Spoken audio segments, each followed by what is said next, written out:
Hi everyone, मेरा नाम है सौरभ और आप देख रहे हैं री इमेजिन रियलिटी।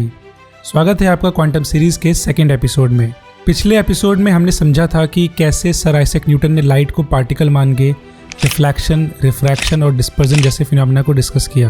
और हमने ये भी देखा था कि उनकी particle theory of light diffraction जैसे फिनोमेना को समझाने में कंफर्टेबल नहीं थी, इसलिए क्रिश्चियन हाइगन्स ने लाइट को वेव मान के समझाया था।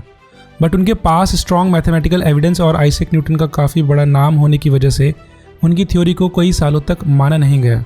आज के एपिसोड में हम यही देखेंगे कि कैसे थॉमस यंग ने अपने एक्सपेरिमेंट से सबको लाइट को वेव मानने पर मजबूर कर दिया।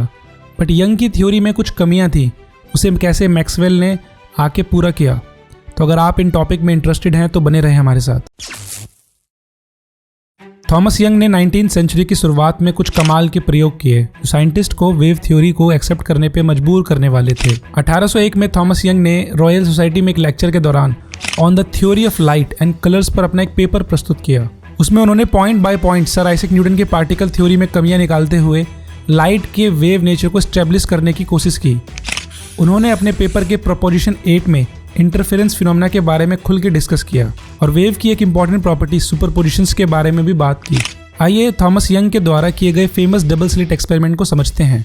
पहले हम किसी लाइट सोर्स को सिंगल स्लिट के आगे रखते हैं ताकि लाइट उस स्लिट से पास होकर डिफ्रैक्ट हो जाए, और फिर इस डिफ्रैक्ट लाइट को आगे चल के 2 स्लिट से गुजारा जाता है, जिससे अब 2 नए डिफ्रैक्टेड लाइट प्रोड्यूस होती हैं और ये आपस में ओवरलैपिंग वेव्स एक दूसरे से इंटरफेयर करते हैं प्रिंसिपल ऑफ सुपरपोजिशन के अनुसार। और इस प्रोसेस के दौरान हमें स्क्रीन पर जो पैटर्न मिलते हैं उसे इंटरफेरेंस पैटर्न कहते हैं। अगर लाइट पार्टिकल से मिलकर बनी होती तो हमें 2 स्पॉट्स मिलने चाहिए थे, बट ऐसा ना हो कि हमें यह इंटरफेरेंस पैटर्न मिलता है। इंटरफेरेंस पैटर्न एक विशेष प्रकार का पैटर्न होता है जिसमें डार्क और ब्राइट रीजन्स होते हैं। डार्क स्पॉट्स वो जगह होती हैं जहां लाइट की इंटेंसिटी क्लोज टू 0 होती है। आइए अब समझते हैं कि थॉमस यंग ने इस पैटर्न को कैसे एक्सप्लेन किया। थॉमस यंग ने माना कि लाइट एक वेव है और वो स्पेस में ऐसे ट्रेवल करती है जैसे पानी में वाटर वेव्स। 2 वेव्स के क्रस्ट के बीच की दूरी को हम वेवलेंथ कहते हैं, और इक्विलिब्रियम पोजीशन से मैक्सिमम हाइट किसी वेव की एम्पलीट्यूड कहलाती है। और यंग के अनुसार किसी लाइट का एम्पलीट्यूड ये तय करता है कि लाइट कितनी ब्राइट होगी। ज़्यादा एम्पलीट्यूड का मतलब है ज़्यादा ब्राइट लाइट। और इस कॉन्सेप्ट का इस्तेमाल करके थॉमस यंग ने जो डार्क और ब्राइट फ्रिंजेस के पैटर्न्स मिल रहे थे हमें, उसको समझाने की कोशिश की। उन्होंने कहा कि अगर इंटरफेरेंस के दौरान अगर 2 लाइट वेव्स के पीक आपस में ओवरलैप होते हैं तो वो ऐड होके एक लार्ज वेव बनाएंगे और हम इसे कंस्ट्रक्टिव इंटरफेरेंस कहते हैं, और जिसकी वजह से हमें स्क्रीन पर ब्राइट फ्रिंजेस देखने को मिलेगा। और जैसे कि आप डायग्राम में देख सकते हैं कि ये सारी लाइंस जो हैं मिलके ब्राइट स्पॉट्स बनाएंगी स्क्रीन पे। और वहीं दूसरी ओर एक वेव का क्रस्ट दूसरे के ट्रफ से अगर ओवरलैप होता है तो वो एक दूसरे को कैंसिल कर देंगे और नेट डिस्प्लेसमेंट 0 होगा। इसे हम डिस्ट्रक्टिव इंटरफेरेंस भी कहते हैं। इसका मतलब है कि हमें स्क्रीन पर कोई लाइट नहीं मिलेगी, या यूं कहें कि डार्क स्पॉट मिलेगा। और जैसे कि आप डायग्राम में देख सकते हैं कि इन इंटरफेरेंस की वजह से डार्क फ्रिंजेस बनेंगे। और ऐसा करके थॉमस यंग ने लाइट के वेव नेचर को स्टैब्लिश किया। आइए एक बार यंग डबल स्लिट एक्सपेरिमेंट को थोड़ा और गहराई से समझ लेते हैं। लेट्स सपोज कि हम स्क्रीन पर 2 वेव्स को किसी पॉइंट पे ऑब्जर्व करते हैं। तो अगर हमें देखना है कि यहाँ कंस्ट्रक्टिव इंटरफेरेंस होगा या डिस्ट्रक्टिव इंटरफेरेंस होगा, तो इसके लिए हमें इसका पाथ डिफरेंस निकालना होगा। पाथ डिफरेंस होता है जो इस लाइट वेव्स ने इस पॉइंट तक पहुंचने में एक्स्ट्रा डिस्टेंस चला है। इसे निकालने के लिए सिंपली अगर आप इस वेव के पाथ को इस वेव के पाथ से माइनस करें तो हमें पाथ डिफरेंस मिल जाएगा।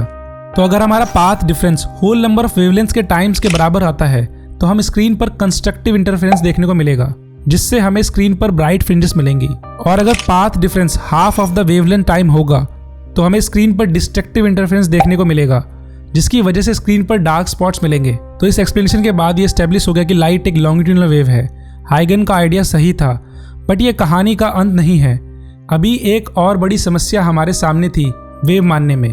दरअसल इसे डिटेल में समझने से पहले ये समझते हैं कि पार्टिकल कौन सी प्रॉपर्टी को फॉलो करते हैं और वेव कौन सी।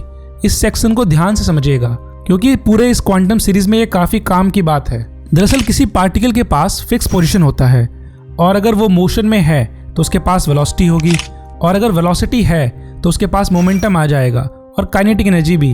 और किसी पर्टिकुलर टाइम पे उसके किसी भी प्रॉपर्टी के बारे में जाना जा सकता है और वो लोकलाइज होता है।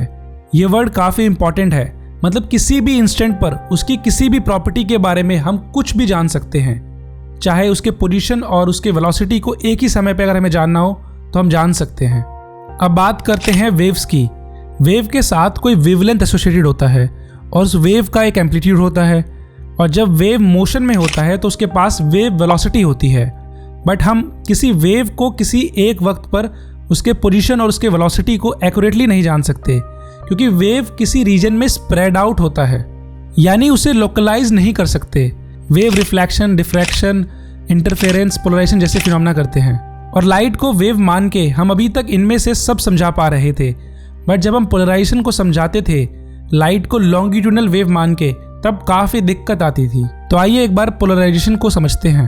पोलराइजेशन एक तरीका है जिससे रोशनी या अन्य तरह की वेव्स को एक पर्टिकुलर दिशा में कंट्रोल किया जा सके।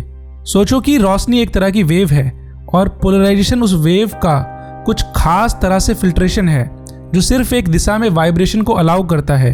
यानी जब रोशनी या कोई वेव नॉर्मली हर दिशा में वाइब्रेट होती है तो पोलराइजेशन से हम सिर्फ एक दिशा में इसकी वाइब्रेशन को रोक सकते हैं, और हमारे पास ऐसे होने का कोई लॉजिक नहीं था लाइट को लॉन्गिट्यूडनल वेव मान के।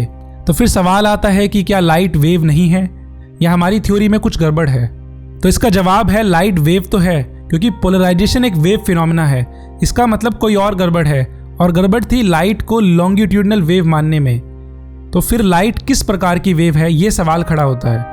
दरअसल 18वीं सेंचुरी के अंत तक फिजिसिस्ट ये समझ चुके थे कि इलेक्ट्रिकल और मैग्नेटिक फिनोमेना के बीच में कोई ना कोई डीप कनेक्शन है, और इसके बारे में सबसे पहले 1820 में हैंस ऑस्टेड नाम के साइंटिस्ट ने अपने एक लेक्चर के दौरान दुनिया को बताया कि जब किसी कंपास निडल को किसी करंट कैरिंग वायर के पास रखते हैं और अगर हम बैटरी को कनेक्ट और डिस्कनेक्ट करते हैं तो कंपास निडल डिफ्लेक्ट होगी।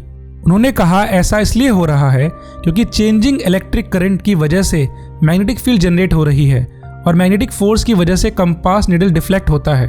और फिर 1831 में माइकल फैराडे ने इसका उल्टा प्रूफ किया कि changing magnetic field electric current generate कर सकती है।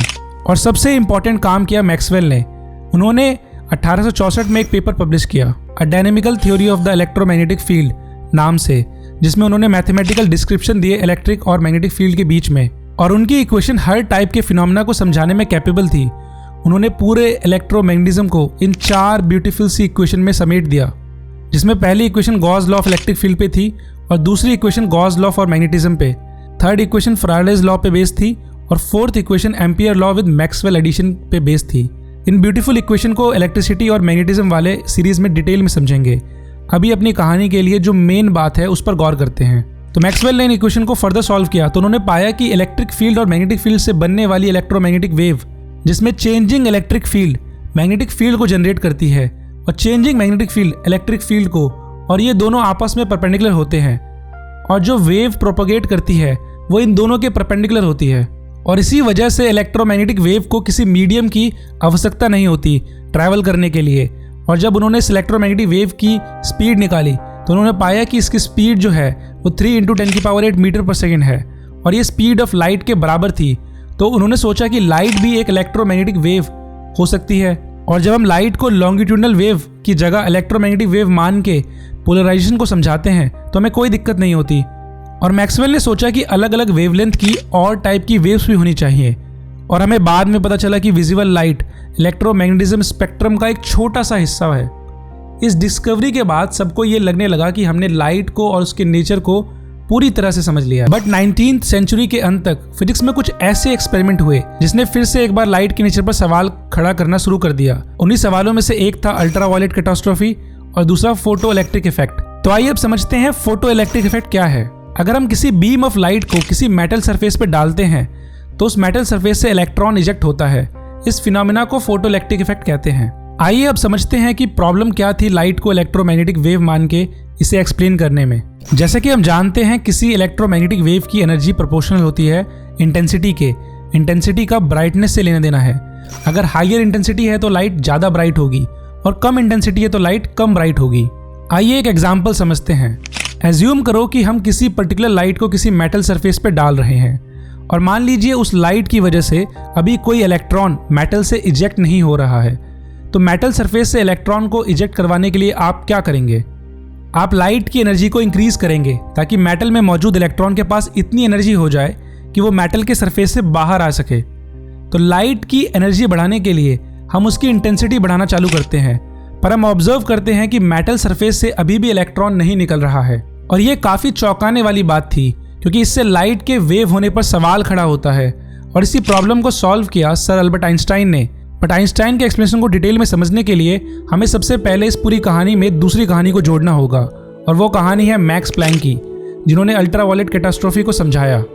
इस सीरीज़ के अगले एपिसोड में हम डिटेल में पहले अल्ट्रावायलेट कैटास्ट्रोफी को समझेंगे और फिर फोटो इलेक्ट्रिक इफेक्ट की कहानी को कंटिन्यू करेंगे। मैंने आपके लिए इंस्टाग्राम और अपने ट्विटर हैंडल के बायो में एक लिंक दे दिया है, जहां से आप और डिटेल में जान सकते हैं, जो मैंने टाइम कंस्ट्रेंट की वजह से कम एक्सप्लेन किया है।